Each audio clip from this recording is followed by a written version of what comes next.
Hello everyone. Today I want to talk about another film from 1973.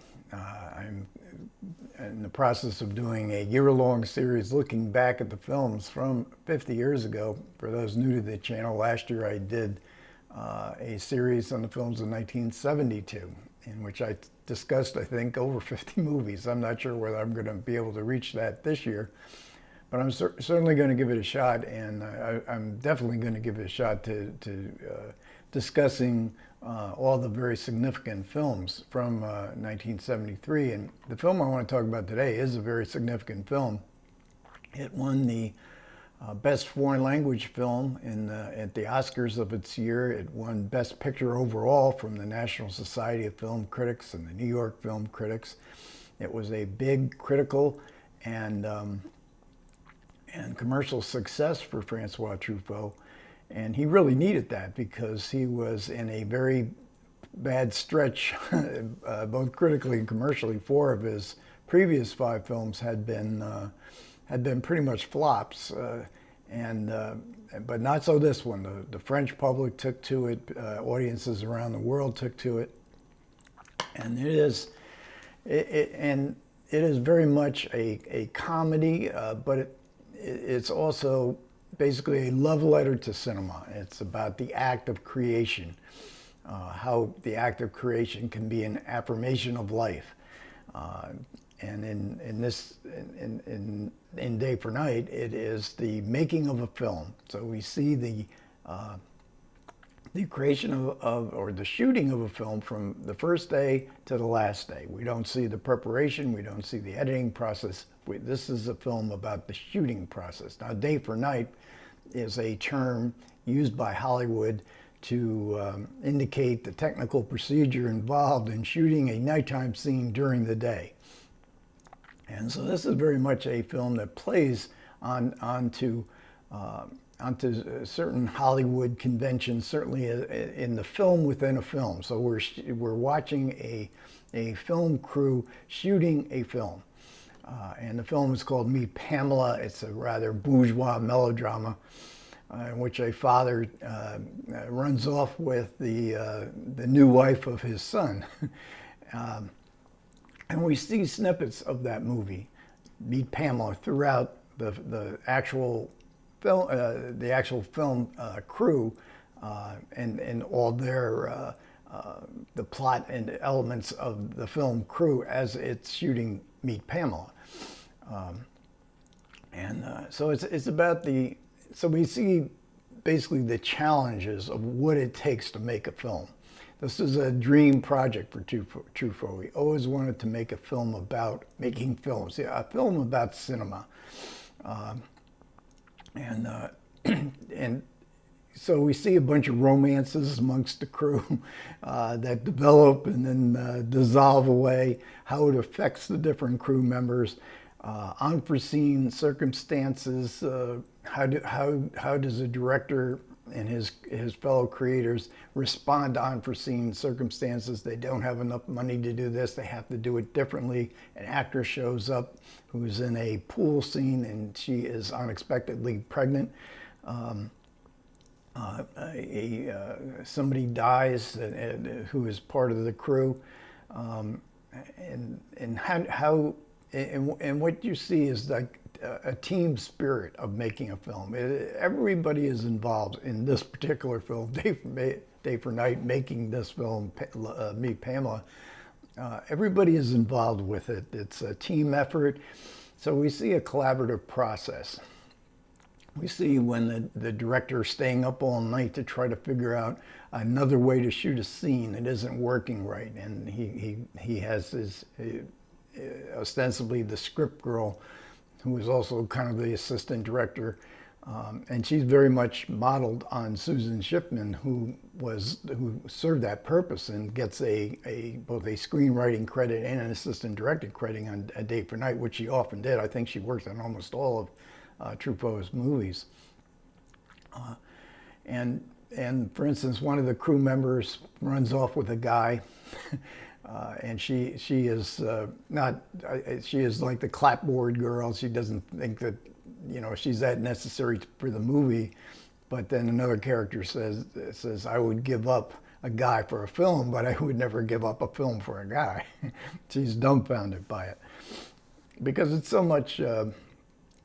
It's about the magic of movies. And with Truffaut's case, one of the characters, played by Jean-Pierre Léaud, Truffaut's alter ego in movies, asks various members of the crew and cast, are women magic? Are women magic?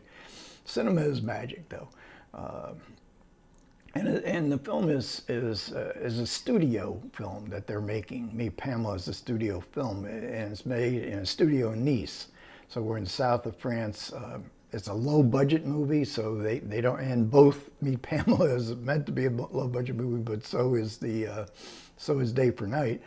And there were sets that they had not destroyed from a previous film, which was The Madwoman Chalet with Katharine Hepburn. So they were able to use all these sets for like a street scene. And part of the magic of film is that we see a street scene with a couple hundred extras, and we watch it as people coming out of the subway, people walking their dogs, people moving in different directions, crossing a busy street with cars are coming, and it goes on for 2-3 minutes, and then something's wrong and we hear cut. Well, we're watching an actual shooting of a street scene in a studio, but they have to do it again, so they have to take 200 extras. At least it seems like it's about 200 extras, and choreograph it all again. Everybody's got to go back to their original spot, and they have to move in the right direction. You hear the director yelling, "Right, go faster, go slower." But it's part of the magic of it that we in an audience, watching Meet Pamela or Meet Pamela, an actual film, we would not notice that. So, and then on the set, although this is not in the movie, this is from the supplements, that this was a studio that had multiple stages and sets. So on the next one over, where they were filming Last of Sheila, high budget Hollywood film, and they were so taken. We learn in the supplements, in real life, actors were so taken with the Last of Sheila, with these, James Coburn, Anthony Perkins. What would it be like to work on a big budget Hollywood film? Whereas they found that the people who were making Last of Sheila were very bored, and they were looking over and saying, "God, wouldn't it be great to work on a Truffaut movie?" So the casting here is crucial, and Truffaut plays the director, Ferrand. And this is not the first time Truffaut played a leading role in a movie, although this is an ensemble cast. He was the lead actor in The Wild Child a couple of years before, and he would, in The Green Room, also he's the lead actor in a few years after Day for Night. And then we get older movie stars and we get upcoming movie stars in the cast. And so in the Meet Pamela, the mother and father of the son whose wife is going to be absconded by his father, is played by Jean-Pierre Aumont, an actor who had played in Hollywood movies in the late 40s and early 50s, and his wife was played by Valentina Cortese, and she was an Italian actress, also had been in Hollywood, and they're to a certain degree they're playing themselves. In fact, all the characters here are kind of playing themselves, including Truffaut. We learn in the supplements that what was Truffaut like on a movie set, and directing it exactly the way that Ferrand Truffaut portrays Ferrand. He is very quiet. It's a collegial set. Everybody can participate and make suggestions. And then the son in Meet Pamela is played by Jean-Pierre Léaud. And then we have Jacqueline Bisset. She is coming from England to play in Meet Pamela, and she is coming, the actress, playing. It gets a little confusing because we have two movies going on at the same time. And she is sort of based on Julie Christie. One of the flops that Truffaut had was Fahrenheit 451, his only English language movie, in which Julie Christie was also having some emotional problems. Jacqueline Bisset in 1973, an absolute beauty for the ages. And then there's some younger actors in the, who are a singer, a French singer called Danny, making her, I think, film debut. Natalie Baye making her film debut. She's playing sort of the Susan Schiffman character, and she would become one of the leading French actors of the second half of the 20th century, and one of my favorite actors. And she really stands out right away. You notice, oh wow, Natalie Baye here. And she is so devoted to the project and devoted to her director, and participates in all kinds of collaboration. She is the one that Ferrand, the Truffaut character, depends on. So like I said, the critical reaction to Day for Night was very, very positive everywhere, but not with Jean-Luc Godard. Now Godard, and this is 1973, the French New Wave came out of the critics of Cahiers du Cinéma, of which Godard and Truffaut were good friends and collaborated early on short films. But by 1973, Truffaut was considered a sellout to the French New Wave. He was making bourgeois, ordinary movies, the kind of movies that he was criticizing back in the 1950s. And Jean-Luc Godard writes Truffaut a letter. This only came out after Truffaut had died in the late 80s or early 90s, of this incredible rift between these two one-time friends and two of the landmarks of the French New Wave, in which Godard called Truffaut a liar, and these films are lies that you're making, and it's just so mean-spirited. And Truffaut took it to heart and wrote him a letter back accusing Godard of narcissism and acting like he's a poor man, whereas Godard came from a very wealthy Swiss family.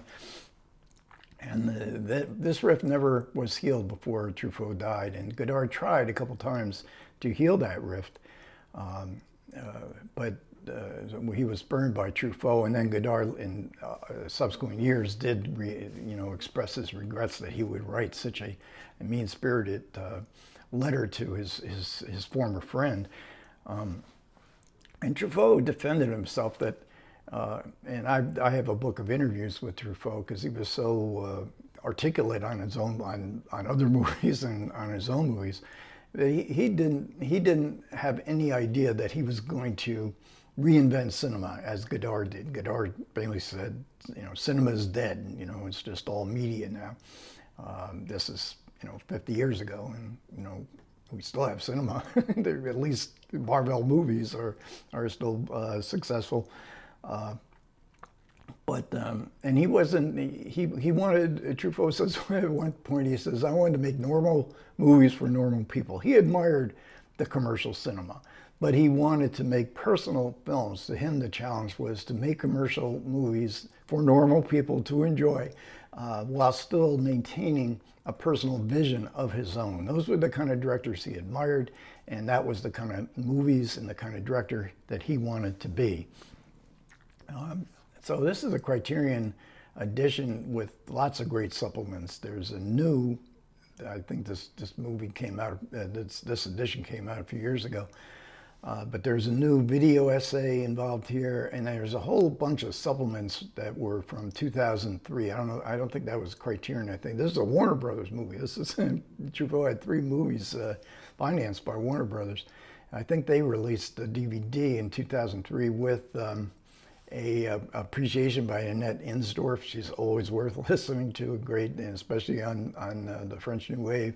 And then some terrific interviews with the cast, talking about their experience from the standpoint of what that would be about 30 years later.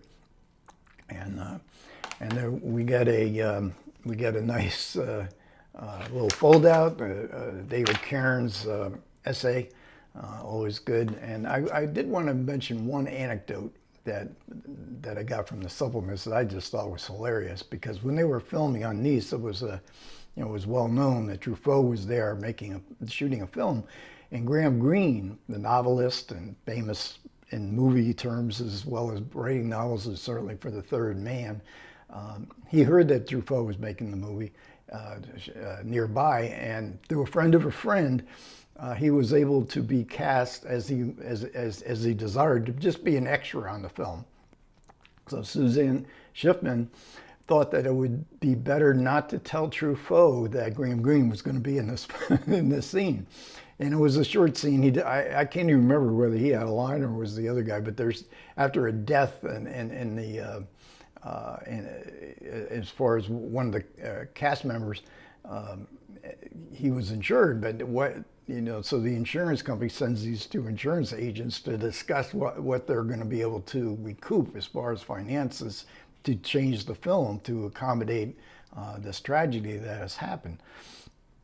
And so the Truffaut shot the scene. There was a few takes. They were satisfied. And then when the scene was shot, then Susan Shippen introduced Truffaut to Graham Greene, who was now in his film. And Truffaut initially got very angry. He said, "Why didn't you tell me this?"